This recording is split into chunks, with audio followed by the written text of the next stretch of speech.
ਸ੍ਰੀ ਨਾਨਕ ਪਦ ਪੰਕਜ ਬੰਦਨ ਪਦ ਪੰਕਜ ਬੰਦਨ ਸਿਮਰੋ ਅੰਗਦ ਦੋਖ ਨਿਕੰਦਨ ਅਮਰਦਾਸ ਗੁਰ ਹਿਰਦੈ ਧਿਆਵੋ ਹਿਰਦੈ ਧਿਆਵੋ ਸ੍ਰੀ ਗੁਰੂ ਰਾਮਦਾਸ ਗੁਣ ਗਾਵੋ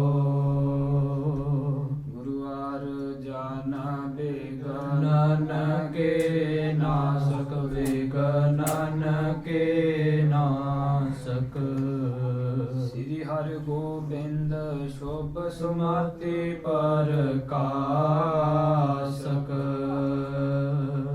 ਗੁਰੂ ਹਰਿ ਰਾਇ ਨਮੋ ਕਰ ਜੋਰੀ ਨਮੋ ਕਰ ਜੋਰੀ ਸ੍ਰੀ ਹਰਿ ਕ੍ਰਿਸ਼ਨ ਮਨਾਏ ਬਹੋਰੀ ਗੁਰੂ ਤੇਗ ਬਹਾਦਰ ਪਰਮ ਕਿਰਪਾਲਾ ਪਰਮ ਕਿਰਪਾਲਾ ਸ੍ਰੀ ਗੁਰੂ ਗੋਬਿੰਦ ਸਿੰਘ ਬਿਸਾਲਾ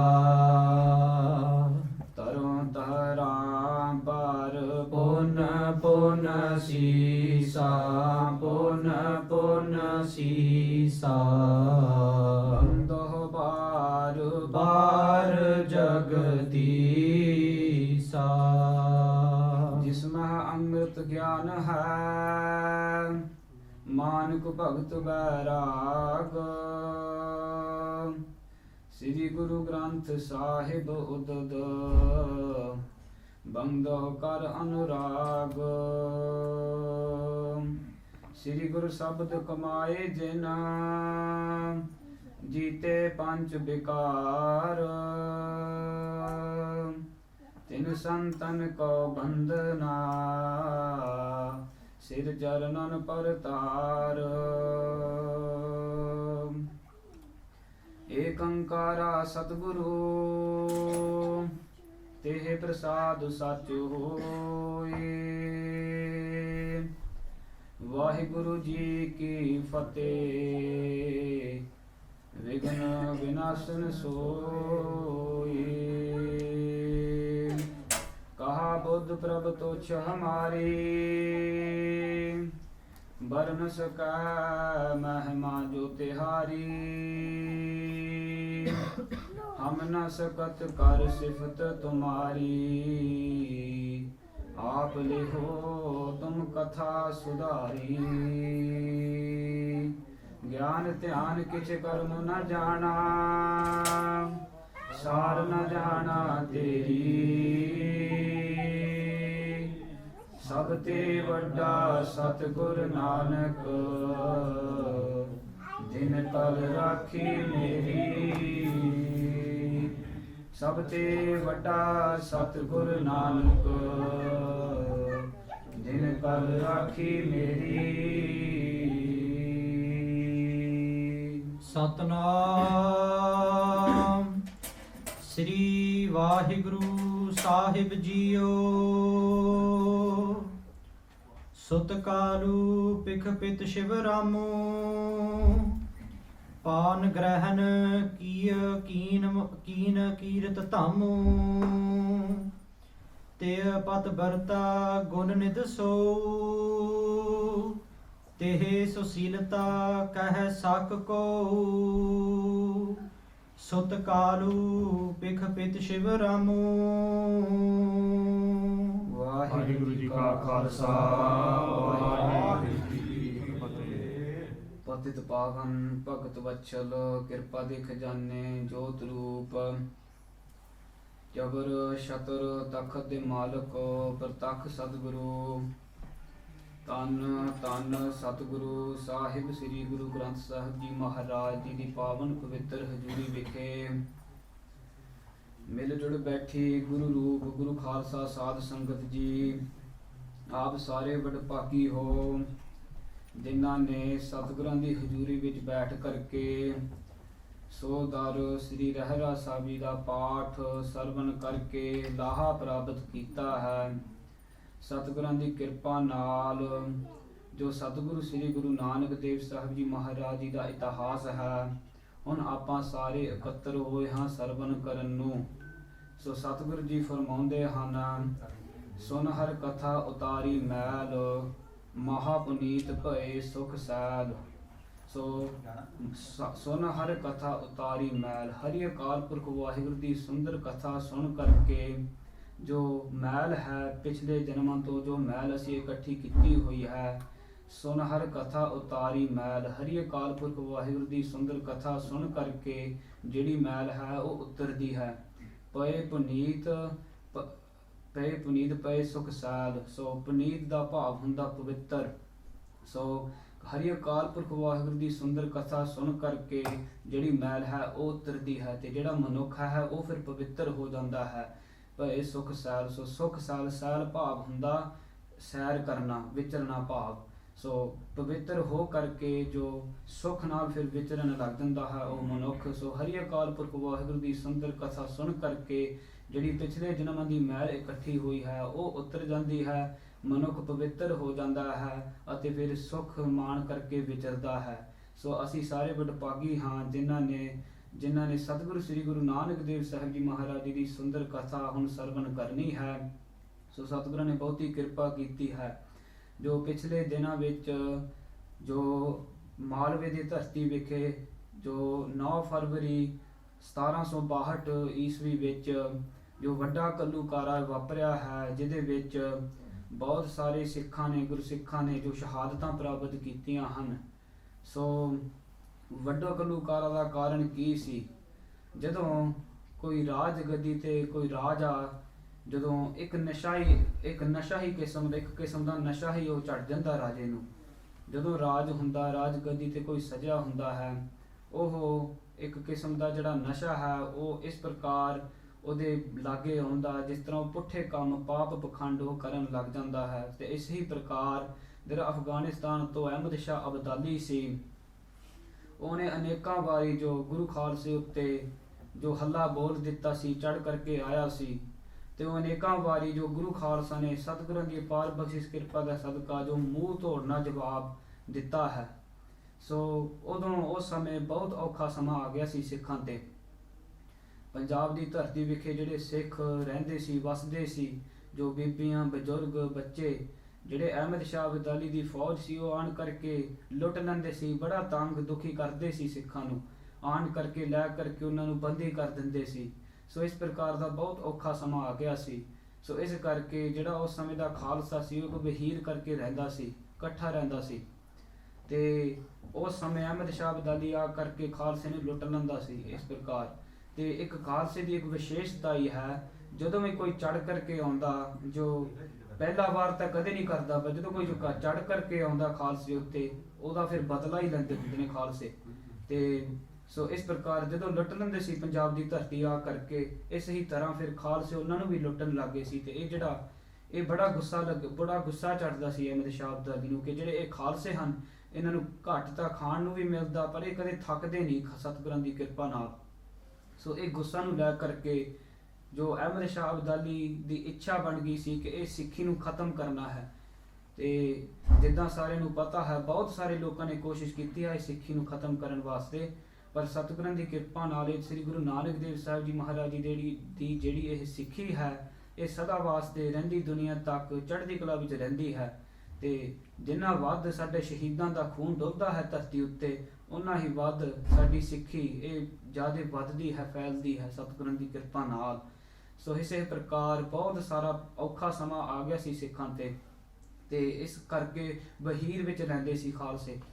ਤੇ ਜਿਹੜਾ ਅਹਿਮਦ ਸ਼ਾਹ ਅਬਦਾਲੀ ਸੀ, ਫਿਰ ਉਹਨੇ ਇੱਕ ਦਿਨ ਆਪਦੀ ਇੱਛਾ ਨਾਲ ਸੋ ਸਾਰੇ ਜੋ ਉਹਦੇ ਜਰਨੈਲ ਸੀ, ਜੋ ਬਹਾਦਰ ਜਰਨੈਲ ਸੀ ਉਹਨੂੰ ਲੜਨ ਵਾਲੇ, ਉਹਨਾਂ ਨੂੰ ਸਾਰੇ ਨੂੰ ਇਕੱਠਾ ਕਰਕੇ ਜੋ ਬਹੁਤੀ ਗਿਣਤੀ ਦੀ ਫੌਜ ਨੂੰ ਲੈ ਕਰਕੇ ਹੱਲਾ ਬੋਲ ਦਿੱਤਾ ਸੀ ਖਾਲਸੇ ਉੱਤੇ, ਚੜ ਕਰਕੇ ਆ ਗਏ ਸੀ। ਤੇ ਉਸ ਸਮੇਂ ਖਾਲਸਾ ਵਹੀਰ ਜੋ ਉਹ ਕੁੱਪ ਰਹੀੜਾ ਪਿੰਡ ਵਿੱਚ ਸੀ, ਮਾਲਵੇ ਦੀ ਧਰਤੀ ਵਿਖੇ, ਅਤੇ ਜਦੋਂ ਫਿਰ ਅਹਿਮਦ ਸ਼ਾਹ ਅਬਦਾਲੀ ਚੜ੍ਹ ਕਰਕੇ ਆਇਆ ਸੀ, ਮਲੇਰਕੋਟਲਾ ਤੱਕ ਪਹੁੰਚ ਗਿਆ ਸੀ, ਤੇ ਉਸ ਦੇ ਸਮੇਂ ਫਿਰ ਖਾਲਸੇ ਨੂੰ ਪਤਾ ਲੱਗ ਗਿਆ ਸੀ ਕਿ ਹੁਣ ਚੜ੍ਹ ਕਰਕੇ ਆ ਗਏ ਸਾਨੂੰ। ਤੇ ਉਸ ਸਮੇਂ ਜਿਹੜੇ ਬਜ਼ੁਰਗ ਬੀਬੀਆਂ ਬੱਚੇ ਸੀ ਉਹ ਇੱਕ ਖੁਮਰਾ ਪਿੰਡ ਨਾਲ ਉਹ ਉੱਥੇ ਸੀ। ਤੇ ਅਹਿਮਦ ਸ਼ਾਹ ਅਬਦਾਲੀ ਨੇ ਕਮਜ਼ੋਰੀ ਵੇਖ ਕਰਕੇ ਵੀ ਜਿਹੜੇ ਵੱਖਰੇ ਹਨ, ਉਹ ਫਿਰ ਜੋ ਜ਼ਬਰਦਸਤ ਖਾਂ ਇੱਕ ਜਰਨੈਲ ਸੀ ਉਹਦੇ ਨਾਲ ਫੌਜ ਭੇਜ ਕਰਕੇ ਉਹ ਖੁਮਰੇ ਪਿੰਡ ਨੂੰ ਹੱਲਾ ਬੋਲ ਦਿੱਤਾ ਜਿੱਥੇ ਬਜ਼ੁਰਗ ਬੀਬੀਆਂ ਬੱਚੇ ਸੀ। ਤੇ ਇਸ ਕਰਕੇ ਫਿਰ ਉਸ ਸਮੇਂ ਜੋ ਸਰਦਾਰ ਚੜ੍ਹਤ ਸਿੰਘ, ਸਰਦਾਰ ਦੱਸਾ ਸਿੰਘ ਆਹਲੂਵਾਲੀਆ, ਸਰਦਾਰ ਚੜ੍ਹਤ ਸਿੰਘ ਤਾਂ ਮਹਾਰਾਜਾ ਰਣਜੀਤ ਸਿੰਘ ਸ਼ੇਰੇ ਪੰਜਾਬ ਜੀ ਦੇ ਸਤਿਕਾਰਯੋਗ ਦਾਦਾ ਜੀ ਸੀ।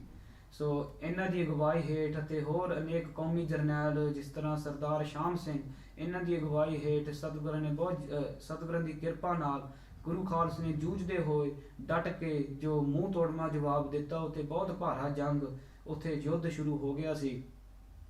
ਸੋ ਅਹਿਮਦ ਸ਼ਾਹ ਅਬਦਾਲੀ ਚੜ੍ਹ ਕਰਕੇ ਆ ਕਰਕੇ ਜੋ ਉੱਥੇ ਬਹੁਤੀ ਸ਼ਹੀਦੀਆਂ ਸਿੱਖਾਂ ਨੇ ਪ੍ਰਾਪਤ ਕੀਤੀਆਂ ਹਨ। ਸੋ ਖੁਮਰਾ ਪਿੰਡ ਤੋਂ ਉਹ ਸਾਰੇ ਮਾਲਵੇ ਇਲਾਕੇ ਤੇ ਬਹੁਤ ਭਾਰੀ ਇੱਕ ਜੰਗ ਯੁੱਧ ਸ਼ੁਰੂ ਹੋ ਗਿਆ ਸੀ।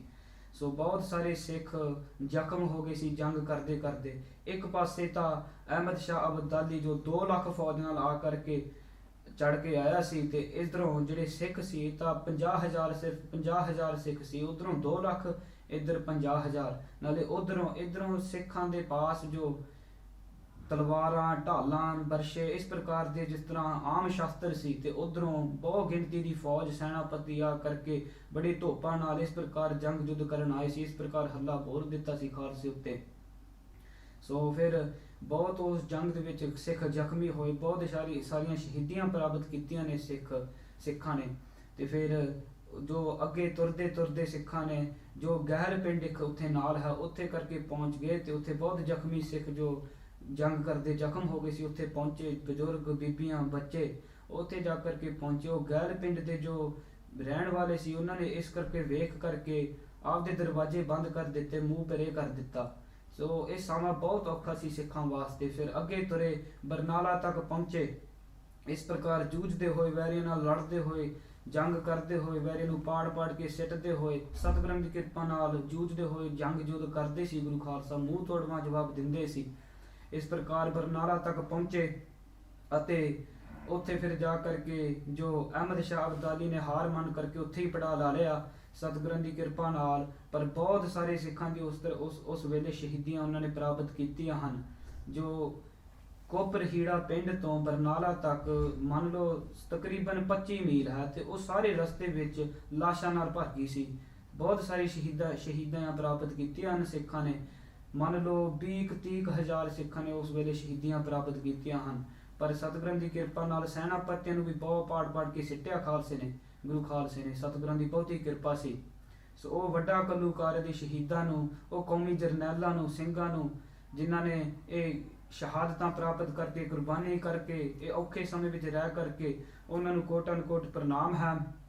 ਇਹ ਵੱਡਾ ਘੱਲੂਘਾਰਾ ਨੂੰ ਯਾਦ ਕਰਦੇ ਹੁੰਦਿਆਂ ਸਿੱਖ ਸਤਿਗੁਰ ਕਿਰਪਾ ਕਰਨ। ਇਸੇ ਤਰ੍ਹਾਂ ਦੇ ਬਹੁਤ ਚੜ੍ਹਦੀ ਕਲਾ ਵਾਲੇ ਸਿੱਖ, ਜੋ ਕੁਰਬਾਨੀ ਦੇਣ ਵਾਲੇ ਸਿੱਖ ਇਸ ਪ੍ਰਕਾਰ ਪੰਥ ਨੂੰ ਭੇਜਦੇ ਰਹਿਣ ਤਾਂ ਕਿ ਖਾਲਸਾ ਪੰਥ ਸਦਾ ਵਾਸਤੇ ਚੜ੍ਹਦੀ ਕਲਾ ਵਿੱਚ ਰਵੇ।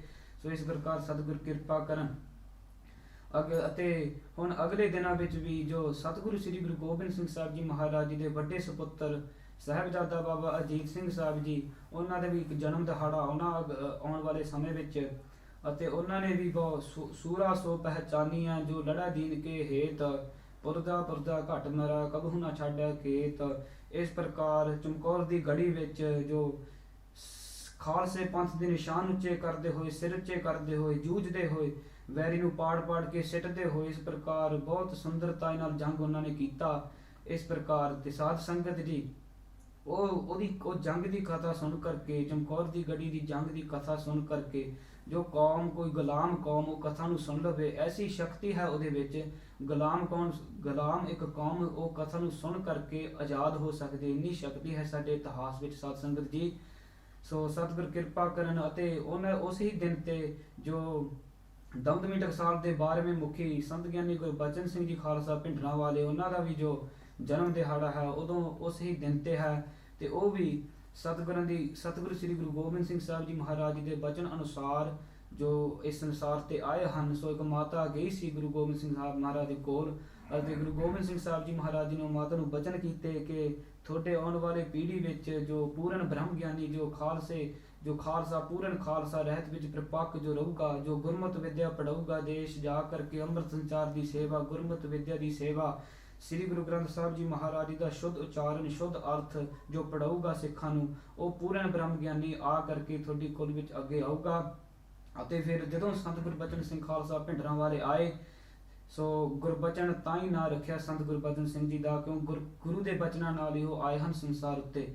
ਅਤੇ ਫਿਰ ਉਹ 12ਵੇਂ ਮੁਖੀ ਦਮਦਮੀ ਟਕਸਾਲ ਦੇ ਉਹਨਾਂ ਨੇ ਬਹੁਤੀ ਸੇਵਾ ਕੀਤੀ, ਦੇਸ਼ ਵਿੱਚ ਜਾ ਕਰਕੇ ਪਿੰਡ ਵਿੱਚ ਜੋ ਧਰਮ ਦਾ ਪ੍ਰਚਾਰ, ਗੁਰਮਤਿ ਵਿਦਿਆ, ਗੁਰਮਤਿ ਰਹਿਤ ਮਰਿਆਦਾ, ਜੋ ਗੁਰਬਾਣੀ ਦੇ ਸ਼ੁੱਧ ਅਰਥ, ਸ਼ੁੱਧ ਉਚਾਰਨ ਜੋ ਪੜਾਉਣਾ ਕੀਤੇ ਅਨੇਕਾਂ ਵਿਦਿਆਰਥੀਆਂ ਨੂੰ। ਹੁਣ ਜਿੱਥੇ ਇਹ ਵਿਦਿਆਰਥੀ ਦੇਸ਼ਾਂ ਵਿਦੇਸ਼ਾਂ ਵਿੱਚ ਜਾ ਕਰਕੇ ਜੋ ਸਤਿਗੁਰਾਂ ਦਾ ਪ੍ਰਚਾਰ ਪ੍ਰਸਾਰ ਕਰਦੇ ਹਨ, ਉਹ ਫਿਰ ਸਤਿਗੁਰਾਂ ਦੀ ਕਿਰਪਾ ਨਾਲ ਸੰਤ ਗੁਰਬਚਨ ਸਿੰਘ ਜੀ ਖਾਲਸਾ ਭਿੰਡਰਾਂ ਵਾਲੇ ਨੇ ਬਹੁਤ ਸਾਰੀ ਜੋ ਦੇਣ ਦਿੱਤੀ ਹੈ ਪੰਥ ਨੂੰ। ਸੋ ਸਤਿਗੁਰ ਕਿਰਪਾ ਕਰਨ। ਜੋ ਪਿਛਲੇ ਹਫ਼ਤਿਆਂ ਵਿੱਚ ਅਸੀਂ ਸ੍ਰੀ ਗੁਰੂ ਨਾਨਕ ਦੇਵ ਸਾਹਿਬ ਜੀ ਮਹਾਰਾਜ ਜੀ ਦਾ ਸੁੰਦਰ ਇਤਿਹਾਸ ਸਤਿਗੁਰਾਂ ਦੀ ਆਗਿਆ ਲੈ ਕੇ ਕਿਰਪਾ ਨਾਲ ਜੋ ਸ਼ੁਰੂ ਕੀਤਾ ਹੈ, ਉਹ ਹੁਣ ਕਥਾ ਆਰੰਭ ਕਰਨੀ ਹੈ। ਇਸ ਕਥਾ ਵਿੱਚ ਸ੍ਰੀ ਗੁਰੂ ਨਾਨਕ ਸਾਹਿਬ ਮਹਾਰਾਜ ਦੀ ਪ੍ਰਕਾਸ਼ ਦੀ ਕਥਾ ਹੁਣ ਸਰਵਣ ਕਰਾਂਗੇ। ਸੋ ਸਤਿਗੁਰ ਕਿਰਪਾ ਕਰਨ, ਨਿਰਵਿਘਨਤਾ ਸਹਿਤ ਇਹ ਕਥਾ ਕਰਵਾ ਲੈਣ। ਸੋ ਸਾਰੀ ਸੰਗਤ ਹੁਣ ਪ੍ਰੇਮ ਸ਼ਰਧਾ ਨਾਲ ਮਨ ਚਿਤ ਬਿਰਤੀਆਂ ਇਕਾਗਰ ਕਰੋ। ਪ੍ਰੇਮ ਸ਼ਰਧਾ ਨਾਲ ਇਹ ਜੋ ਕਥਾ ਹੈ ਇਹ ਸਰਵਣ ਕਰੀਏ ਜੀ। ਸਤਨਾਮ ਸ੍ਰੀ ਵਾਹਿਗੁਰੂ ਸਾਹਿਬ ਜੀ। ਸੁਤ ਕਾਲੂ ਬਿਖਪਿਤ ਸ਼ਿਵ ਰਾਮੋ। ਸੋ ਜਿੱਥੇ ਪਿਛਲੇ ਹਫ਼ਤੇ ਸੀ ਛੱਡਿਆ ਸੀ, ਸਤਿਗੁਰਾਂ ਦੀ ਕਿਰਪਾ ਨਾਲ ਸਤਿਗੁਰੂ ਅਕਾਲ ਪੁਰਖ ਵਾਹਿਗੁਰੂ ਨੇ ਬਚਨ ਕੀਤਾ ਸੀ ਕਿ ਹੁਣ ਜੋ ਮਹਿਤਾ ਕਾਲੂ, ਬਾਬਾ ਮਹਿਤਾ ਕਾਲੂ ਜੀ ਦੀ ਇੱਛਾ ਅਨੁਸਾਰ, ਆਸਾ ਅਨੁਸਾਰ ਹੁਣ ਅਕਾਲ ਪੁਰਖ ਵਾਹਿਗੁਰੂ ਨੇ ਸ੍ਰੀ ਗੁਰੂ ਨਾਨਕ ਦੇਵ ਸਾਹਿਬ ਜੀ ਮਹਾਰਾਜ ਜੀ ਦੇ ਰੂਪ ਵਿੱਚ ਆ ਕਰਕੇ ਜੋ ਸੰਸਾਰ ਵਿੱਚ ਪ੍ਰਗਟ ਹੋਣਾ ਹੈ, ਪ੍ਰਕਾਸ਼ ਹੋਣਾ ਹੈ ਆਸਾ ਪੂਰਨ ਕਰਨ ਵਾਸਤੇ। ਸੋ ਹੁਣ ਸੁਤ ਕਾਲੂ ਪਿਖ ਪਿਤ ਸ਼ਿਵ ਰਾਮੋ। ਸੋ ਬਾਬਾ ਸ਼ਿਵ ਰਾਮ ਜੀ ਜੋ ਸਤਿਗੁਰੂ ਸ੍ਰੀ ਗੁਰੂ ਨਾਨਕ ਦੇਵ ਸਾਹਿਬ ਜੀ ਮਹਾਰਾਜ ਜੀ ਦੇ ਸਤਿਕਾਰਯੋਗ ਦਾਦਾ ਜੀ ਸੀ, ਉਹਨਾਂ ਨੇ ਬਾਬਾ ਮਹਿਤਾ ਕਾਲੂ ਜੀ ਦੀ ਉਮਰ ਵੇਖ ਕਰਕੇ, ਵੀ ਹੁਣ ਥੋੜੀ ਵੱਡੀ ਉਮਰ ਹੋ ਗਈ ਉਹਨਾਂ ਦੀ, ਉਮਰ ਵੇਖ ਕਰਕੇ ਇਸ ਪ੍ਰਕਾਰ ਮਨ ਵਿੱਚ ਵਿਚਾਰ ਕਰ ਲਈ ਕਿ ਬਾਬਾ ਮਹਿਤਾ ਕਾਲੂ ਜੀ ਦੀ ਹੁਣ ਜੋ ਉਮਰ ਹੈ ਉਹ ਵਿਆਹੁਣ ਯੋਗ ਹੋ ਗਏ ਹਨ, ਉਹ ਵਿਆਹੁਣ ਵਾਲੀ ਉਮਰ ਹੋ ਗਈ ਹੈ ਉਹਨਾਂ ਦੀ। ਪਾਨ ਗ੍ਰਹਿਣ ਕੀ ਕੀਰਤ ਧਾਮੂ। ਅਤੇ ਇਸ ਪ੍ਰਕਾਰ ਸੋ ਬਚਨ ਕਰਕੇ ਜੋ ਬਹੁਤ ਹੀ ਸੁੰਦਰ ਪਰਿਵਾਰ ਲੱਭ ਕਰਕੇ, ਬਹੁਤ ਹੀ ਸੁੰਦਰ ਇਸਤਰੀ ਲੱਭ ਕਰਕੇ ਬਾਬਾ ਮਹਿਤਾ ਕਾਲੂ ਜੀ ਲਈ ਮਾਤਾ ਤ੍ਰਿਪਤਾ ਜੀ, ਜਿਨ੍ਹਾਂ ਦਾ ਨਾਮ ਹੈ ਸਤਿਗੁਰੂ ਸ੍ਰੀ ਗੁਰੂ ਨਾਨਕ ਸਾਹਿਬ ਮਹਾਰਾਜ ਦੇ ਸਤਿਕਾਰਯੋਗ ਮਾਤਾ ਜੀ, ਉਹਨਾਂ ਨਾਲ ਵਿਆਹ ਕਰਨਾ ਕੀਤਾ। ਅਤੇ ਜੋ ਪਿੰਡ ਵਿੱਚ ਬਹੁਤ ਸਾਰੀ ਮਹਿਮਾ ਕੀਰਤੀ ਫੈਲੀ ਬਾਬਾ ਸ਼ਿਵ ਰਾਮ ਜੀ ਦੀ ਇੰਨਾ ਸੁੰਦਰ ਪਰਿਵਾਰ ਲੱਭ ਕਰਕੇ। ਤੀय ਪਤ ਵਰਤਾ ਗੁਣ ਨਿਧ ਸੋ। ਤੇ ਉਹ ਕੈਸੇ ਇਸਤਰੀ ਸੀ ਮਾਤਾ ਤ੍ਰਿਪਤਾ ਜੀ, ਬੜੇ ਸੁੰਦਰ ਸੀ, ਪਤ ਵਰਤਾ ਦੇ ਧਰਮ ਵਿੱਚ ਪ੍ਰਪੱਕ ਰਹਿਣ ਵਾਲੇ ਅਤੇ ਗੁਣਾਂ ਦੀ ਖਾਨ ਸੀ ਉਹ। ਤੇ ਸੁਸ਼ੀਲਤਾ ਕਹਿ ਸਕ ਕੋ। ਭਾਈ ਬਾਲਾ ਜੀ ਸੰਗਤਾਂ ਨੂੰ ਸੁਣਾਉਂਦਾ ਹੈ ਕਥਾ ਵਿੱਚ ਕਿ ਇਹ ਐਸੀ ਸੋਭਾ ਮਾਤਾ ਤ੍ਰਿਪਤਾ ਜੀ ਕੌਣ ਸ਼ਬਦਾਂ ਰੂਪ ਵਿੱਚ ਕਹਿ ਸਕੇ। ਸਾਧਵੀ ਪਾਏ ਕਾਲ ਬਹੁ ਕਾਲੋ। ਸੋ ਇਸ ਹੀ ਪ੍ਰਕਾਰ ਮਾਤਾ ਤ੍ਰਿਪਤਾ ਜੀ ਅਤੇ ਮਹਿਤਾ ਕਾਲੂ ਜੀ ਦੋਹਾਂ ਨੇ ਬਹੁਤ ਸਮਾਂ ਇਸ ਪ੍ਰਕਾਰ ਗ੍ਰਸਥ ਜੀਵਨ ਵਿੱਚ ਬਤੀਤ ਕਰਨਾ ਕੀਤਾ। ਕੀਏ ਵਰਤ ਤਪ ਕਠਨ ਵਿਸਾਲੋ। ਇਸ ਹੀ ਪ੍ਰਕਾਰ ਜੋ ਬਹੁਤਾ ਸਮਾਂ ਗ੍ਰਸਥ ਜੀਵਨ ਵਿੱਚ ਬਤੀਤ ਕੀਤਾ, ਸਤਿਗੁਰਾਂ ਦੀ ਤਪੱਸਿਆ ਜਪ ਤਪ ਕਰਕੇ, ਬਹੁਤ ਹੀ ਕਠਨ ਤਪੱਸਿਆ ਕਰਕੇ। ਚਿਰੰਕਾਲ ਇਵ ਦੰਪਤ ਬੀਤਾ। ਇਸੇ ਪ੍ਰਕਾਰ ਬਹੁਤਾ ਚਿਰ, ਬਹੁਤਾ ਸਮਾਂ ਇਸ ਪ੍ਰਕਾਰ ਦੋਹਾਂ ਨੇ ਬਤੀਤ ਕਰਨਾ ਕੀਤਾ ਜਪ ਤਪ ਵਿੱਚ। ਹਰ ਪਦ ਪੰਕਜ ਜਿਨ ਮਨ ਪ੍ਰੀਤਾ।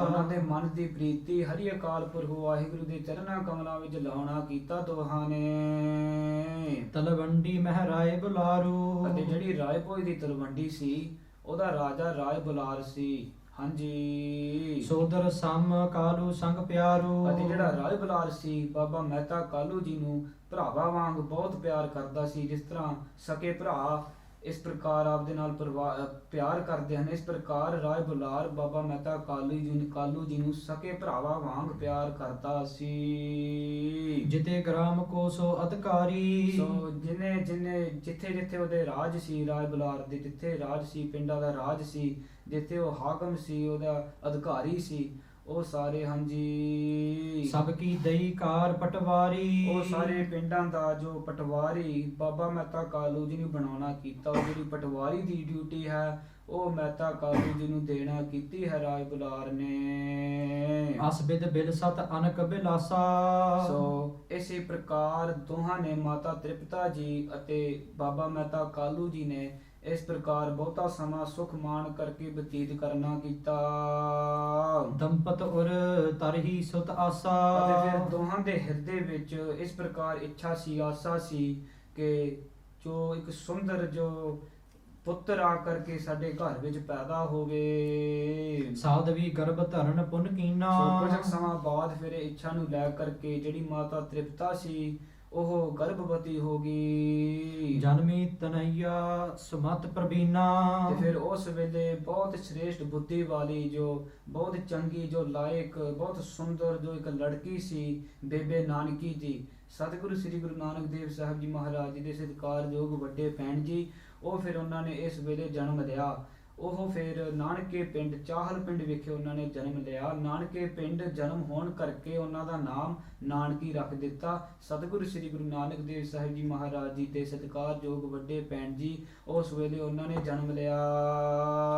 ਹਿਮਗਿਰ ਮੈਨਾ ਕੇ ਘਰ ਮਾਹੀ। ਜਿਹੜਾ ਹਿਮਾਲਾ ਪਹਾੜ ਹੈ, ਪੁਰਾਣਾ ਵਿੱਚ ਲਿਖਿਆ ਹੋਇਆ ਹੈ ਪੁਰਾਣਾ ਵਿੱਚ ਕਿ ਹਿਮਾਲਾ ਪਹਾੜ ਦੀ ਜੋ ਇਸਤਰੀ ਸੀ ਉਹਦਾ ਨਾਮ ਸੀ ਮੈਨਾ, ਤੇ ਉਹਨਾਂ ਦੇ ਘਰ ਵਿੱਚ ਪਾਰਬਤੀ ਜਨਮੀ ਜਿਵ ਜਿਹੜੀ ਆਹੀ। ਪਾਰਵਤੀ ਸੀ ਉਹਨੇ ਉਹਨਾਂ ਦੇ ਘਰ ਵਿੱਚ ਜਨਮ ਲਿਆ।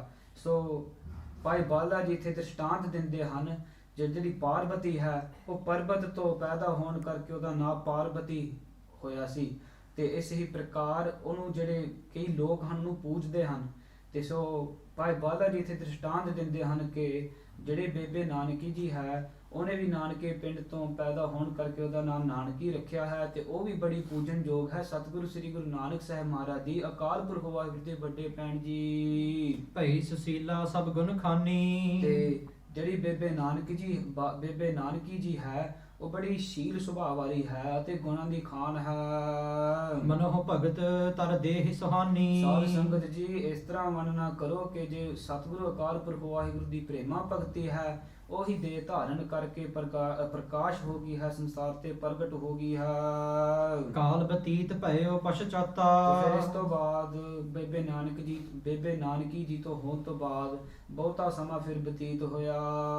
ਕਾਲੂ ਗਤ ਲਖ ਕਰ ਜਗਦਾਤਾ। ਅਤੇ ਫਿਰ ਜਗਤ ਦੇ ਰਾਜੇ, ਜਗਤ ਦੇ ਦਾਤੇ ਅਕਾਲ ਪੁਰਖ ਵਾਹਿਗੁਰੂ ਨੇ ਬਾਬਾ ਮਹਿਤਾ ਕਾਲੂ ਜੀ ਦੀ ਜੋ ਅੰਦਰੋਂ ਪ੍ਰੀਤੀ ਜਾਣ ਕਰਕੇ ਹੋਵੋਂ ਪੁੱਤਰ ਤਾਸ ਮੈਂ ਜਾਈ। ਇਸ ਪ੍ਰਕਾਰ ਵਿਚਾਰ ਕੀਤੀ ਕਿ ਅਕਾਲ ਪੁਰਖ ਵਾਹਿਗੁਰੂ ਨੂੰ ਸਮਾਂ ਆ ਗਿਆ ਹੈ। ਹੁਣ ਅਕਾਲ ਪੁਰਖ ਵਾਹਿਗੁਰੂ ਨੇ ਮਨ ਬਣਾ ਲਿਆ ਕਿ ਹੁਣ ਮਹਿਤਾ ਕਾਲੂ ਜੀ ਦੇ ਘਰ ਜਾ ਕਰਕੇ ਜੋ ਪ੍ਰਕਾਸ਼ ਹੋਣਾ ਹੈ ਪੁੱਤਰ ਬਣ ਕਰਕੇ। ਅਸ ਵਿਚਾਰ ਆਏ ਜਗਰਾਈ। ਸੋ ਇਸ ਪ੍ਰਕਾਰ ਅਕਾਲ ਪੁਰਖ ਵਾਹਿਗੁਰੂ ਨੇ, ਜਗਤ ਰਾਜੇ ਨੇ, ਅਕਾਲ ਪੁਰਖ ਵਾਹਿਗੁਰੂ ਨੇ ਵਿਚਾਰ ਕਰਨਾ ਕੀਤਾ। ਦੁਤੀਏ ਗਰਭ ਕੋ ਧਾਰਨ ਕੀਨਾ। ਅਤੇ ਫਿਰ ਉਸ ਵਕਤ ਜੋ ਦੂਸਰੀ ਵਾਰੀ ਮਾਤਾ ਤ੍ਰਿਪਤਾ ਜੀ ਗਰਭ ਧਾਰਨ ਕਰ ਗਏ। ਪਤ ਪ੍ਰਤ ਧਰਮ ਜਾਸ ਮਨ ਲੀਨਾ। ਉਹ ਮਾਤਾ ਤ੍ਰਿਪਤਾ ਜੀ ਜਿਹੜੇ ਪਤ ਪ੍ਰਤੀ ਧਰਮ ਵਿੱਚ ਮਨ ਨੂੰ ਲੀਨ ਕਰਦੇ ਸੀ, ਉਹ ਪ੍ਰਪੱਕ ਰਹਿੰਦੇ ਸੀ ਧਰਮ ਵਿੱਚ। ਜੋ ਦੁਤੀਆ ਕੋ ਬ੍ਰਿਧਤ ਚੰਦੂ। ਸੋ ਜਿਸ ਤਰ੍ਹਾਂ ਦੂਜੀ ਤਿਥੀ ਵਿੱਚ ਜਦੋਂ ਚੰਦਰਮਾ ਮੱਸਿਆ ਤੋਂ ਪੂਰਨਮਾਸੀ ਤੱਕ ਜਿਸ ਤਰ੍ਹਾਂ ਚੰਦਰਮਾ ਵੱਧਦਾ ਹੁੰਦਾ ਹੈ, so from no moon to full moon, ਹਾਂਜੀ, ਤੇਹ ਸਮ ਗਰਭ ਰੂਪ ਸੁਖ ਕੰਦੂ। ਇਸੇ ਪ੍ਰਕਾਰ ਅਕਾਲ ਪੁਰਖ ਵਾਹਿਗੁਰੂ ਦੇ ਸਰਗੁਣ ਸਰੂਪ ਸਤਿਗੁਰੂ ਸ੍ਰੀ ਗੁਰੂ ਨਾਨਕ ਦੇਵ ਸਾਹਿਬ ਜੀ ਮਹਾਰਾਜ, ਉਹਨਾਂ ਦਾ ਪਾਵਨ ਪਵਿੱਤਰ ਜੋ ਸਰੀਰ ਸੀ ਮਾਤਾ ਤ੍ਰਿਪਤਾ ਜੀ ਦੇ ਗਰਭ ਵਿੱਚ ਉਹ ਇਸ ਪ੍ਰਕਾਰ ਵਧ ਰਿਹਾ ਸੀ ਸੁੱਖਾਂ ਦੇ ਬਦਲ। ਜਦਪ ਭੂਖ ਨ ਸਕਲ ਉਤਾਰੇ। ਫਿਰ ਇਸ ਪ੍ਰਕਾਰ ਜੋ ਮਾਤਾ ਤ੍ਰਿਪਤਾ ਜੀ ਸੀ ਉਹਨਾਂ ਦੇ ਭਾਵੇਂ ਗਹਿਣੇ ਗੱਟੇ ਲਾ ਕਰਕੇ, ਹਾਂਜੀ, ਤਦਪ ਸੁੰਦਰਤਾ ਅਧਿਕ ਉਜਾਰੇ। ਸੋ ਜੇ ਮਾਤਾ ਤ੍ਰਿਪਤਾ ਜੀ ਆਪਦੇ ਗਹਿਣੇ ਗੱਟੇ ਲਾ ਕਰਕੇ ਭਾਵੇਂ ਪਾਸੇ ਰੱਖ ਦਵੇ, ਇੰਨੀ ਸੁੰਦਰਤਾ ਉਹਨਾਂ ਦੀ ਹੈ। ਕਾਲੂ ਤੀय ਬੈਸੇ ਜਿਸ ਅੰਦਰ। ਬਾਬਾ ਮਹਿਤਾ ਕਾਲੂ ਜੀ ਦੀ ਜੋ ਪਤਨੀ ਹੈ ਮਾਤਾ ਤ੍ਰਿਪਤਾ ਜੀ, ਜਿੱਥੇ ਵੀ ਉਹ ਜਾ ਕਰਕੇ ਬਹਿ ਜਾਵੇ, ਜਿਹੜੇ ਵੀ ਮਕਾਨ ਵਿੱਚ, ਜਿਹੜੇ ਵੀ ਸਥਾਨ ਵਿੱਚ ਉਹ ਜਾ ਕਰਕੇ ਬਹਿ ਜਾਵੇ, ਅਤ ਸੋਭਾ ਸੋ ਲੱਗੈ ਸੋ ਸੁੰਦਰ। ਉਹਦੀ ਵੀ ਬਹੁਤੀ ਸੁੰਦਰਤਾ ਪ੍ਰਕਾਸ਼ ਹੁੰਦੀ ਹੈ ਤੇ ਜਿਹੜੇ ਮਕਾਨ ਵਿੱਚ ਬੈਠੀ ਹੋਈ ਹੈ ਉਹ ਵੀ ਬਹੁਤ ਸੁੰਦਰ ਲੱਗਣ ਲੱਗ ਜਾਂਦਾ ਹੈ। ਸੁਨ ਸੰਦੇਹ ਕਰੈ ਜਿਨ ਕੋ। ਸੋ ਹੁਣ ਭਾਈ ਬਾਲਾ ਜੀ ਇਸ ਪ੍ਰਕਾਰ ਸਮਝਾਉਂਦੇ ਹਨ ਕਿ ਕਈ ਸਰੋਤੇ ਹੁਣ ਕਥਾ ਸੁਣਨ ਵਾਲੇ ਇੱਥੇ ਸ਼ੰਕਾ ਕਰ ਸਕਦੇ ਹਨ ਕਿ ਜੋ ਬੈਠਣ ਨਾਲ, ਕਿਸੇ ਦੇ ਬੈਠਣ ਨਾਲ ਕਿਸ ਤਰ੍ਹਾਂ ਮਕਾਨ ਸੁੰਦਰ ਲੱਗ ਜਾਂਦਾ ਹੈ। ਹਾਂਜੀ, ਕੋਟ ਬ੍ਰਹਮੰਡ ਸੋਭਦਾ ਜੋ। ਫਿਰ ਭਾਈ ਬਾਲਾ ਜੀ ਸੰਗਤਾਂ ਨੂੰ ਸਮਝਾਉਂਦਾ ਹੈ, ਜਿਹੜੇ ਕੋਟ ਖੰਡਾ ਬ੍ਰਹਮੰਡਾਂ ਨੂੰ ਸ਼ੋਭਾਇਮਾਨ ਕਰਨ ਵਾਲੇ ਹਨ, ਤਿਹ ਨਿਵਾਸ ਕੀਨੋ ਜਿਹ ਤੇ ਥਾਈ। ਜਿੱਥੇ ਕੋਟ ਖੰਡ ਬ੍ਰਹਮੰਡਾਂ ਨੂੰ ਜੋ ਸ਼ੋਭਾਇਮਾਨ, ਜੋ ਮਾਲਕ ਹਨ, ਜਿੱਥੇ ਉਹ ਜਾ ਕਰਕੇ ਨਿਵਾਸ ਕਰਨ। ਹਾਂਜੀ, ਕਿਉ ਨਾ ਹੋਏ ਤਿਹ ਸੋਭ ਸਵਾਈ। ਤੇ ਉਹਦੀ ਜਿਹੜੀ ਉਹ ਜਗ੍ਹਾ ਦੀ, ਜੋ ਉਸ ਸਥਾਨ ਦੀ, ਉਹ ਮਕਾਨ ਦੀ, ਉਹਦੀ ਸ਼ੋਭਾ ਕਿਉਂ ਨਾ ਹੋ ਸਕਦੇ, ਉਹਦੀ ਸੁੰਦਰਤਾ ਕਿਉਂ ਨਾ ਹੋ ਸਕੇ। ਜਾ ਦਿਨ ਤੇ ਆਏ ਜਗ ਸੁਆਮੀ। ਭਾਈ ਬਾਲਾ ਜੀ ਸਮਝਾਉਂਦਾ ਹੈ ਕਿ ਜਿਸ ਦਿਨ ਅਕਾਲ ਪੁਰਖ ਵਾਹਿਗੁਰੂ ਸ੍ਰੀ ਗੁਰੂ ਨਾਨਕ ਸਾਹਿਬ ਮਹਾਰਾਜ ਜੀ ਨੇ ਜੋ ਮਾਤਾ ਤ੍ਰਿਪਤਾ ਦੇ ਗਰਭ ਵਿੱਚ ਆਏ ਹਨ, ਭਏ ਸਰਲ ਪੁਰ ਮਹਿ ਜੇ ਬਾਮੀ। ਉਸ ਦਿਨ ਤੋਂ ਜਿਹੜੇ ਤਲਵੰਡੀ ਵਿਖੇ ਜੋ ਟੇਢੇ ਮਨ ਵਾਲੇ, ਵਿੰਗੇ ਮਨ ਵਾਲੇ, ਪੁੱਠੀ ਚਾਲ, ਪੁੱਠੇ ਪਖੰਡ, ਪਾਪ ਕਰਨ ਵਾਲੇ ਜਿਹੜੇ ਮਨ ਸੀ ਉੱਥੇ ਰਹਿਣ ਵਾਲੇ ਹਨ, ਉਹਨਾਂ ਦੇ ਮਨ ਸਾਰੇ ਸਿੱਧੇ ਹੋ ਗਏ। ਸੋਚ ਸੰਤੋਖ ਧਰਮ ਸਤ ਕਰਨਾ। ਸੋਚ ਭਾਵ ਪਵਿੱਤਰਤਾ ਰੱਖਣੀ, ਸੰਤੋਖ ਕਰਨਾ, ਧਰਮ ਵਿੱਚ ਪਰਪੱਕ ਰਹਿਣਾ, ਜੋ ਝੂਠ ਛੱਡ ਕਰਕੇ ਸੱਚ ਰਹਿਣਾ, ਤੇ ਗਊ ਗਰੀਬਾਂ ਤੇ ਜੋ ਦਇਆ ਕਰਨੀ, ਤਰਸ ਕਰਨਾ, ਇਸ ਪ੍ਰਕਾਰ ਦੇ। ਹਾਂਜੀ, ਅਸ ਸੁਭ ਕਰਮਨ ਮਹਿ ਆਚਰਣਾ। ਇਸ ਪ੍ਰਕਾਰ ਦੇ ਜੋ ਸ਼ੁਭ ਕਰਮ ਹਨ, ਸੱਚੇ ਸੁੱਚੇ ਕਰਮ ਹਨ, ਇਸ ਪ੍ਰਕਾਰ ਉਹ ਤਲਵੰਡੀ ਵਿਖੇ ਰਹਿਣ ਵਾਲੇ ਜਿਹੜੇ ਲੋਕ ਸੀ, ਉਹ ਇਸ ਪ੍ਰਕਾਰ ਸ਼ੁਭ ਕਰਮਾਂ ਵਿੱਚ ਵਰਤਣ ਲੱਗੇ। ਜਿਸ ਦਿਨ ਤੋਂ ਸਤਿਗੁਰੂ ਸ੍ਰੀ ਗੁਰੂ ਨਾਨਕ ਸਾਹਿਬ ਮਹਾਰਾਜ ਜੀ ਮਾਤਾ ਤ੍ਰਿਪਤਾ ਜੀ ਦੇ ਗਰਭ ਵਿੱਚ ਆ ਕੇ ਸੀਤ ਸੁਗੰਧਿਤ ਮੰਦ ਸਮੀਰਾ। ਤੇ ਉਸ ਵੇਲੇ ਇੱਕ ਐਸਾ ਮਾਹੌਲ ਸੀ, ਸੋ ਜਿਹੜੀ ਹਵਾ ਸੀ ਬਹੁਤ ਹੌਲੀ, ਜੋ ਠੰਡੀ ਹਵਾ, ਜੋ ਸੁਗੰਧੀ ਦੇਣ ਵਾਲੀ ਹਵਾ ਚੱਲ ਰਹੀ ਸੀ। ਚੱਲੇ ਜੋ ਹਰ ਹੀ ਸਭ ਵਿਦ ਪੀਰਾ। ਉਹ ਇਹੋ ਜੀ ਹਵਾ ਸੀ ਕਿ ਜੋ ਲੋਕਾਂ ਦੀ ਜੋ ਦੁੱਖ ਤਕਲੀਫਾਂ ਪੀੜਾਂ ਦੂਰ ਕਰਦੀ ਸੀ ਆ ਰਹੀ। ਬਾਦਰ ਆਵਹਿ ਭਰ ਭਰ ਤੇ ਬਾਰੀ। ਜਿਹੜੇ ਉਸ ਵੇਲੇ ਦੇ ਬੱਦਲ ਸੀ ਉਹ ਭਰ ਆ ਕਰਕੇ ਪਾਣੀ ਨਾਲ, ਜਲ ਨਾਲ ਭਰ ਆਉਂਦੇ ਸੀ। ਬਰਖਹਿ ਨਰ ਇੱਛਾ ਅਨੁਸਾਰੀ। ਸੋ ਜਿਸ ਤਰ੍ਹਾਂ ਪਿਛਲੇ ਹਫ਼ਤਿਆਂ ਵਿੱਚ ਸਰਵਣ ਕੀਤਾ ਹੈ, ਜਦੋਂ ਖੇਤਾਂ ਦੇ 7 ਤਰ੍ਹਾਂ ਦੇ ਖਤਰੇ ਹੁੰਦੇ ਹਨ, ਵਿਘਨ ਹੁੰਦੇ ਹਨ, ਉਪਦਰਵ ਹੁੰਦੇ ਹਨ। ਇੱਕ ਤਾਂ ਹੁੰਦਾ ਜੇ ਮੀਂਹ ਜ਼ਿਆਦਾ ਪੈਣਾ, ਤੇ ਦੂਜਾ ਜੇ ਘੱਟ ਪਵੇ। ਤੇ ਇੱਥੇ ਲਿਖਿਆ ਹੋਇਆ ਬਾਬਾ ਬਾਲਾ ਜੀ ਸਮਝਾਉਂਦੇ ਹਨ ਕਥਾ ਵਿੱਚ, ਬਰਖਾ ਨਰ ਇੱਛਾ ਅਨੁਸਾਰੀ। ਜਿਹੜੀ ਤਲਵੰਡੀ ਲੋਕਾਂ ਦੀ ਇੱਛਾ ਅਨੁਸਾਰ ਜੇ ਜਲ ਭਰੇ ਬੱਦਲ ਹਨ, ਉਹ ਉਹਨਾਂ ਦੀ ਇੱਛਾ ਅਨੁਸਾਰ ਉਹ ਬਰਖਾ ਕਰਦੇ ਹਨ, ਮੀਂਹ ਪਾਉਂਦੇ ਹਨ ਇੱਛਾ ਅਨੁਸਾਰ। ਫੂਲਹਿ ਫਲਹਿ ਬ੍ਰਿਖ ਸਮੁਦਾਈ। ਤੇ ਜਿਹੜੇ ਦਰਖਤ ਹਨ ਤਲਵੰਡੀ ਵਿਖੇ, ਜਿਹੜੇ ਦਰਖਤ ਹਨ, ਜੋ ਫੁੱਲਾਂ ਦੇ ਦਰਖਤ ਜਿਹੜੇ ਹੈਗੇ ਹਨ, ਉਹ ਇੰਨੀ ਖੁਸ਼ੀ ਵਿੱਚ, ਇੰਨੀ ਆਨੰਦਤਾ ਵਿੱਚ ਉਹ ਖਿੜ ਰਹੇ ਹਨ। ਜਨ ਆਨੰਦਤਾ ਬਾਹਰ ਆਈ। ਅਤੇ ਅਕਾਲ ਪੁਰਖ ਵਾਹਿਗੁਰੂ ਨੇ ਸ੍ਰੀ ਗੁਰੂ ਨਾਨਕ ਸਾਹਿਬ ਮਹਾਰਾਜ ਜੀ ਨੇ ਪ੍ਰਕਾਸ਼ ਹੋਣਾ ਹੈ, ਸੋ ਇੰਨੀ ਆਨੰਦਤਾ, ਇੰਨੀ ਖੁਸ਼ੀ ਨਾਲ ਉਹ ਜਿਹੜੇ ਸਾਰੇ ਦਰਖਤ ਹਨ ਉਹ ਖਿੜ ਰਹੇ ਹਨ। ਅੰਤਰ ਤਿਨਕੈ ਭਈ ਅਮੇਉ। ਬਹੁਤ ਹੀ ਖੁਸ਼ੀ ਹੈ, ਇੰਨੀ ਖੁਸ਼ੀ ਹੈ, ਉਹ ਨਾ ਸਮਾਉਣ ਵਾਲੀ ਖੁਸ਼ੀ ਹੈ। ਮਨੋ ਨਰਨ ਦਿਖਰਾਵਹਿ ਤੇਉ।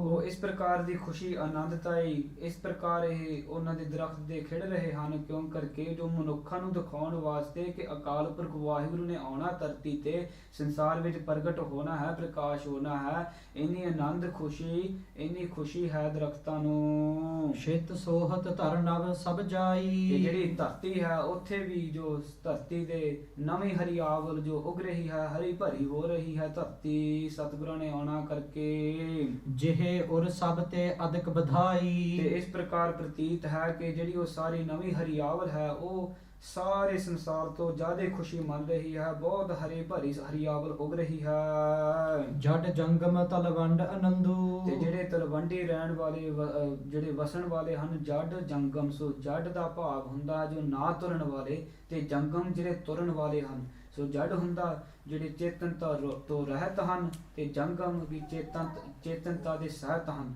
ਸੋ ਜਿਹੜੇ ਚੇਤਨ ਤੋਂ ਰਹਿਤ ਹਨ ਤੇ ਸਹਿਤ ਹਨ, ਉਹ ਤਲਵੰਡੀ ਵਿਖੇ ਰਹਿਣ ਵਾਲੇ, ਉਹ ਬਹੁਤ ਸਾਰੇ ਆਨੰਦ ਖੁਸ਼ੀ ਮਾਣ ਰਹੇ ਹਨ।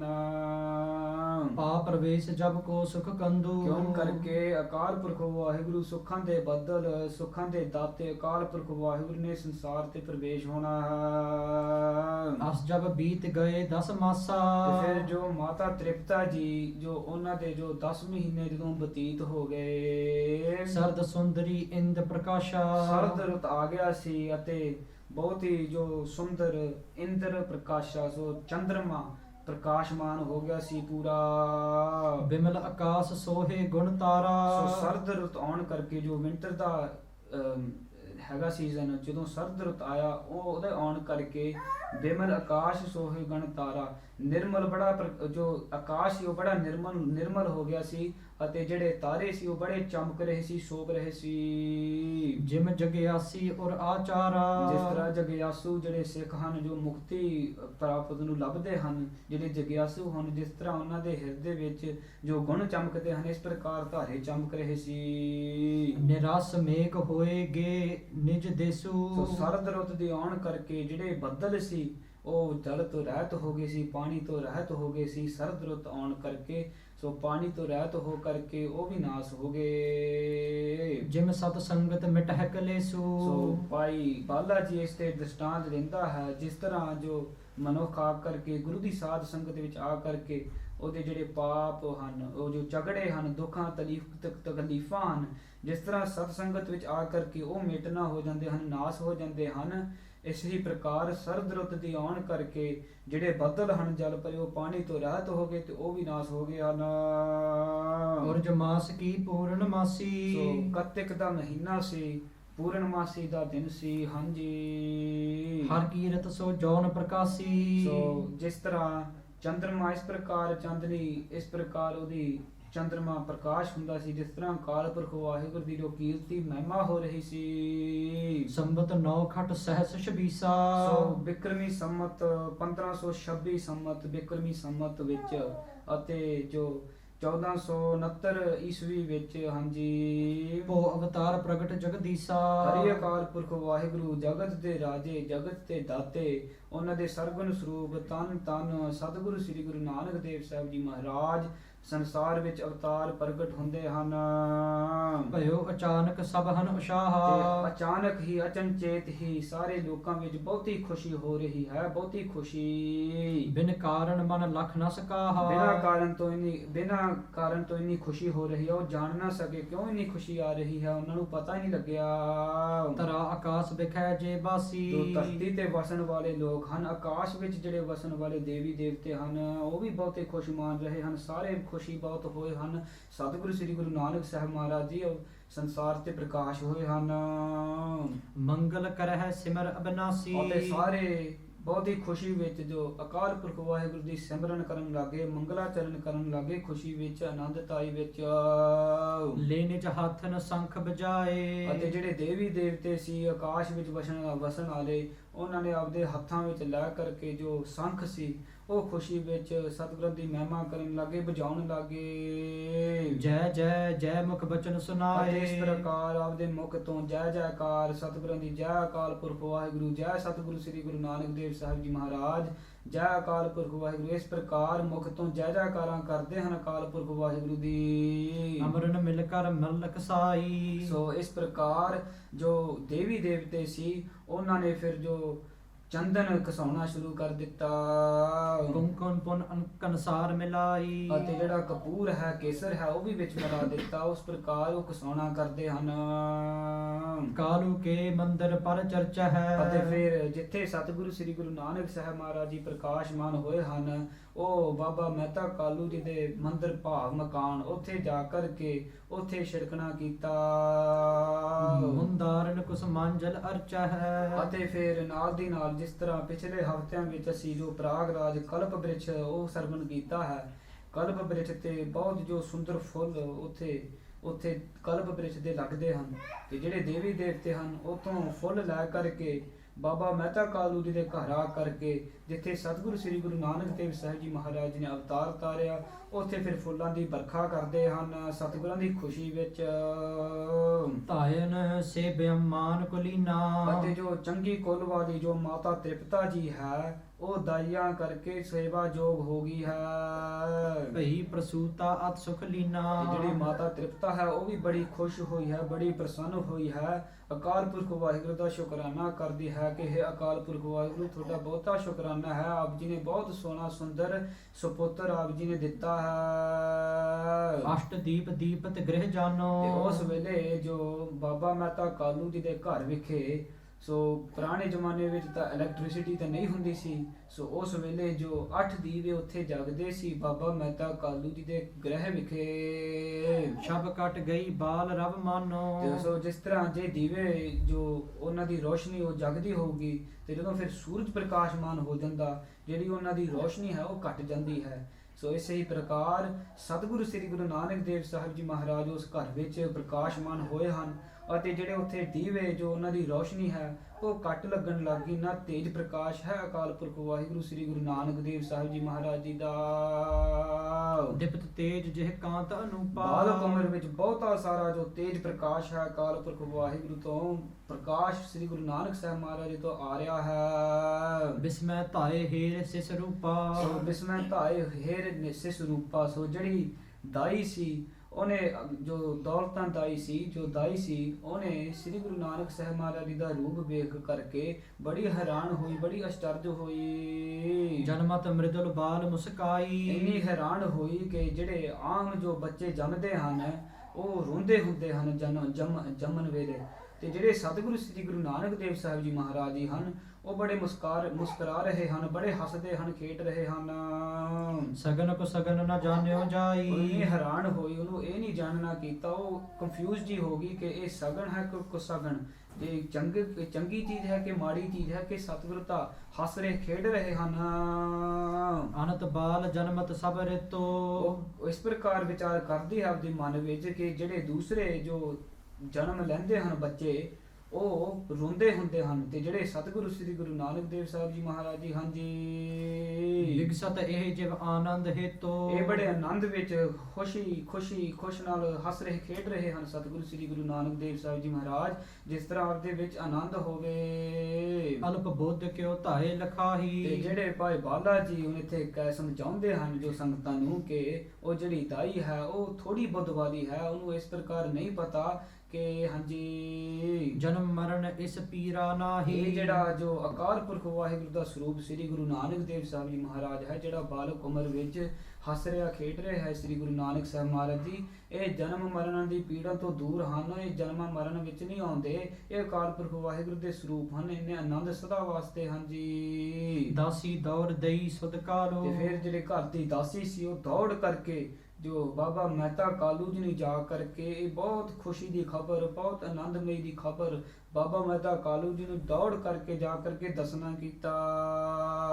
ਲੇਹੁ ਵਧਾਈ ਅਨੰਦ ਵਿਸਾਲੂ। ਕਿ ਹੇ ਮਹਿਤਾ ਕਾਲੂ ਜੀ ਬਹੁਤ ਹੀ ਖੁਸ਼ੀ ਦਾ ਇਹ ਖਬਰ ਮੈਂ ਲੈ ਕਰਕੇ ਆਈ ਹਾਂ, ਬਹੁਤ ਆਨੰਦਮਈ ਖਬਰ ਆਪ ਜੀ ਸੁਣਨਾ ਕਰੋ। ਕਾਂਤ ਮਾਨ ਪਾ ਧਾਤ ਤੁਮਾਰੇ। ਸਤਿਗੁਰਾਂ ਦੀ ਕਿਰਪਾ ਨਾਲ ਜੋ ਬਹੁਤ ਹੀ ਇੱਕ ਜੋ ਸੁੰਦਰ ਜੋ ਆਪ ਜੀ ਦੇ ਸੁਪੁੱਤਰ ਹੋਇਆ ਹੈ, ਬਹੁਤ ਆਨੰਦਮਈ ਖਬਰ ਆ, ਖੁਸ਼ੀ ਦੀ ਖਬਰ ਆਪ ਜੀ ਸੁਣੋ। ਬਹੁਤ ਸੋਹਣਾ ਸੁਪੁੱਤਰ ਆਪ ਜੀ ਦੇ ਘਰ ਵਿਖੇ ਹੋਇਆ ਹੈ। ਮੰਗਲ ਕਰੋ ਵਿਵਿਧ ਪ੍ਰਕਾਰੇ। ਇਹ ਮਹਿਤਾ ਕਾਲੂ ਜੀ ਬਾਬਾ ਜੀ ਤੁਸੀਂ ਹੁਣ ਜੇ ਛੇਤੀ ਜਾ ਕਰਕੇ ਜੋ ਅਨੇਕਾਂ ਪ੍ਰਕਾਰ ਦੇ ਮੰਗਲਾਚਰਨ ਅਕਾਲ ਪੁਰਖ ਵਾਹਿਗੁਰੂ ਦੇ ਕਰੋ। ਸੁਤ ਉਪਜਨ ਕੇ ਸੁਨ ਕਰ ਬੈਨਾ।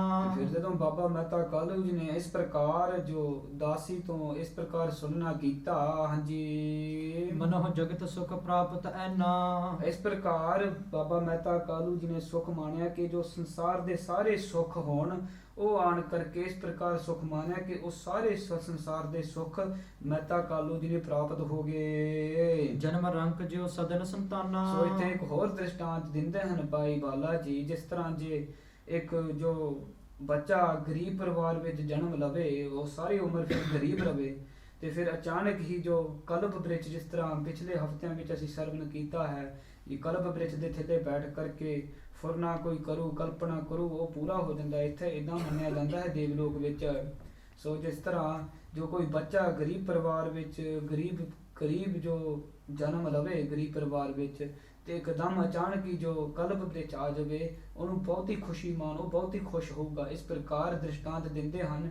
ਇੰਨੀ ਖੁਸ਼ੀ ਬਾਬਾ ਮਹਿਤਾ ਕਾਲੂ ਜੀ ਨੂੰ ਹੋਈ ਹੈ ਕਿ ਅਕਾਲ ਪੁਰਖ ਵਾਹਿਗੁਰੂ ਨੇ ਉਹਨਾਂ ਦੀ ਇੱਛਾ ਸੁਣ ਕਰਕੇ ਸੁਪੁੱਤਰ ਦਿੱਤਾ ਹੈ। ਆਨ ਲੱਗਿਓ ਤੇ ਹੋਰ ਹਰ ਖਾਨਾ।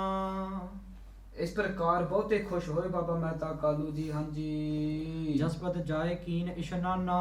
ਤੇ ਉਸ ਹੀ ਵਕਤ ਬਾਬਾ ਮਹਿਤਾ ਕਾਲੂ ਜੀ ਜੋ ਨਦੀ ਵਿੱਚ ਜਾ ਕਰਕੇ ਦਰਿਆ ਵਿੱਚ ਜਾ ਕਰਕੇ ਇਸ਼ਨਾਨ ਕਰਨਾ ਕੀਤਾ।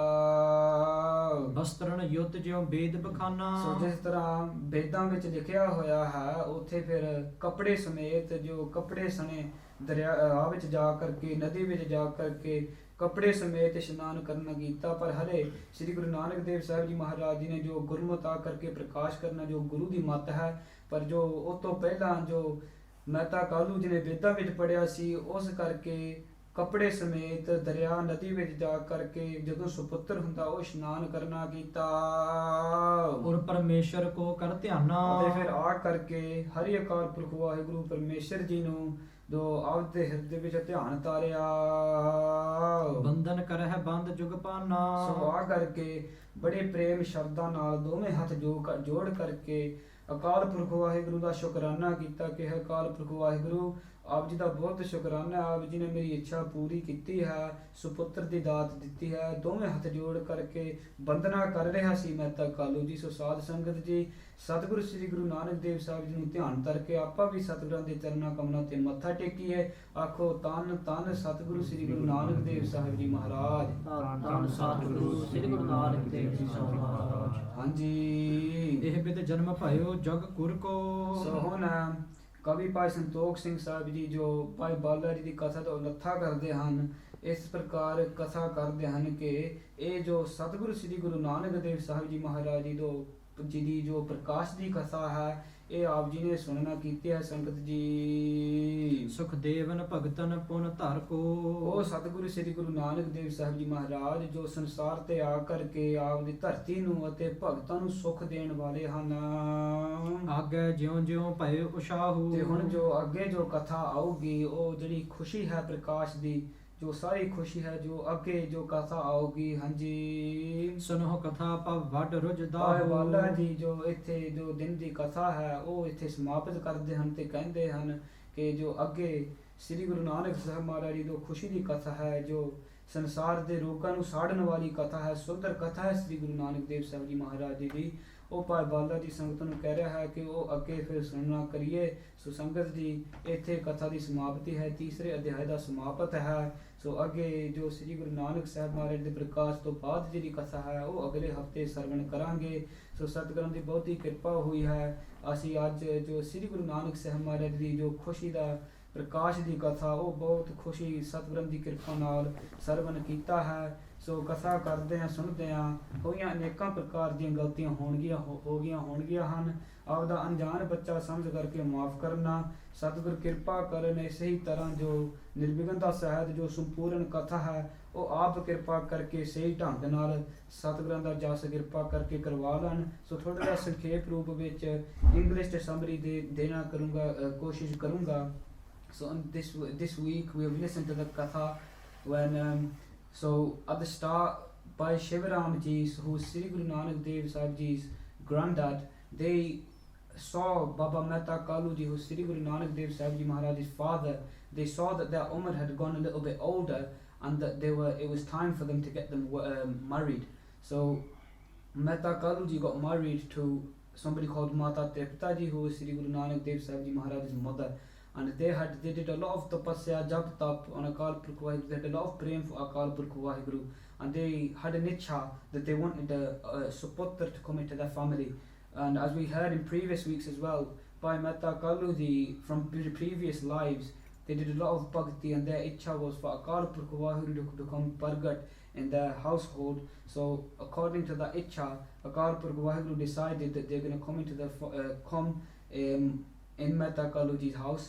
And we're going to listen. So first Mata Tripta ji had Bebe Nanaki ji, who was Sri Guru Nanak Dev Sahib ji Maharaj's older sister. They had a lot of respect for Sri Guru Nanak Dev Sahib ji Maharaj because they were born in their Nanaka Pind, which is Chahal Pind. They were called Bebe Nanaki ji, and they Sri Guru Nanak Dev Sahib ji Maharaj's older sister.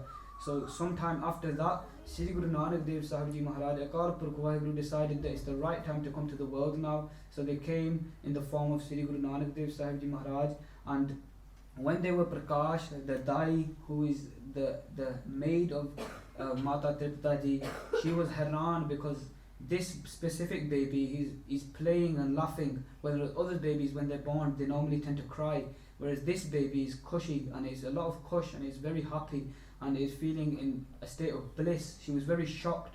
And so Kavi Bhai Santokh Singh Ji and Bhai Balaji describe that this baby is Akal Purkh Waheguru Swaroop Sri Guru Nanak Dev Sahib Ji Maharaj, who is Akal Purkh Waheguru Ji Swaroop. So, and they don't come in the birth and death life cycle, so they don't have to feel no pain, and they sada vaste khush because they are Akal Purkh Waheguru.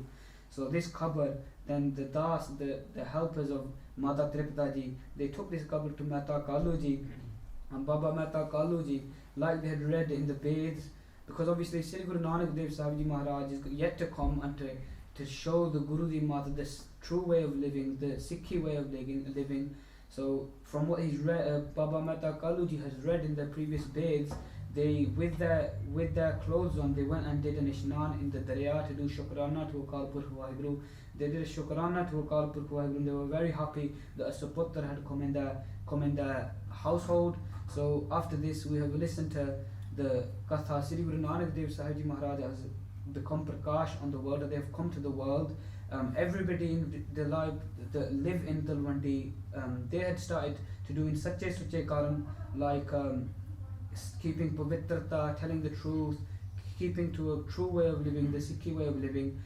Because of Sri Guru Nanak Dev Sahib Ji Maharaj is coming to the world, everything around, even the Devi Devte, the trees, they were because of the Kushi and the Anandatai, there was a beautiful mahal in Talwandi, and Bhai Balaji described the beautiful state that Talwandi was in because Sri Guru Nanak Dev Sahib Ji Maharaj was coming to the world. So this week we have listened to the Prakash Katha of Sri Guru Nanak Dev Sahib Ji Maharaj, and after this, or next week, we will listen to what happens after, and the Kushida Mahal that is in and around the house. We will listen to that in the next week's Katha. So इत्थे हुन कथा दी समाप्ति है. लेखक कथा न छूटी है, खिन खिन भूलनहार, बख्शनहार बख्शल नानक पार उतार. अखीर दियां दो पंक्तियां पढ़ करके गुरु दी उस्ताद करके जो उन कथा दी समाप्त करिए जी. आगे ज्यों ज्यों भयो उशाहू, सुनो कथा भाव वड रोजदाहू. वाहिगुरु जी का खालसा, वाहिगुरु